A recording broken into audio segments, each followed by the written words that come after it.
Halo, perkenalkan nama saya Beramdani dengan NIM 2020008201. Di sini saya akan membahas strategi diversifikasi. Apa yang dimaksud diversifikasi? Diversifikasi adalah strategi pertumbuhan yang melibatkan penambahan produk, layanan, dan pasar ke bisnis inti perusahaan Anda, atau lebih mudahnya, dengan diversifikasi Anda melakukan hal lain dalam bisnis namun tidak jauh dari bisnis utama Anda. Di sini ada juga 3 bentuk strategi diversifikasi. Di sini yang pertama adalah konsentris, dan kedua adalah horizontal, dan ketiga adalah konglomerasi.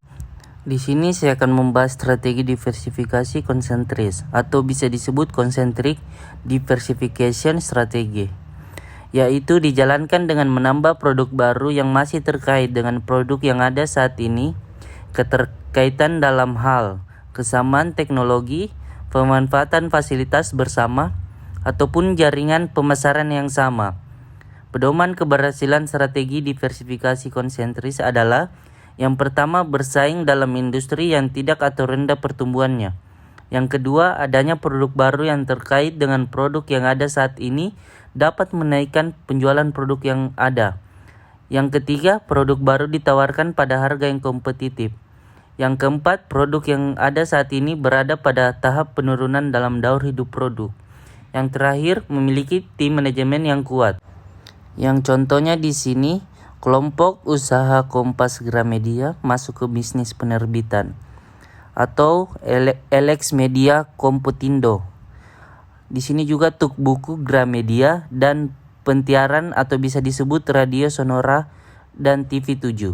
Di sini juga saya akan membahas strategi diversifikasi horizontal, atau bisa disebut horizontal diversification strategi. Yaitu strategi diversifikasi horizontal adalah strategi menambah atau menciptakan produk baru yang tidak terkait dengan produk saat ini kepada pelanggan saat ini.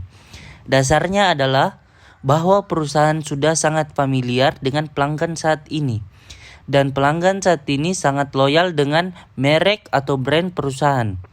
Pedoman yang akan menjamin keberhasilan strategi diversifikasi horizontal adalah: yang pertama, tambahan produk baru akan meningkatkan revenue secara signifikan. Yang kedua, tingkat kompetisi yang tajam dalam industri yang tidak tumbuh atau margin dan return rendah. Saluran distribusi yang ada saat ini dapat dimanfaatkan. Yang terakhir, produk baru dapat mengkompensir pola penjualan yang siklikal. Ya, ini juga ada contohnya seperti PT Maspion Indonesia memiliki PT Bank Maspion Indonesia, Maspion Securities, dan Maspion Money Charger. Di sini terakhir yang akan saya bahas, strategi diversifikasi konglomerasi, atau bisa disebut konglomerat diversification strategi, yaitu penambahan produk baru dan di pasar pada pasar baru yang tak terkait dengan yang ada saat ini.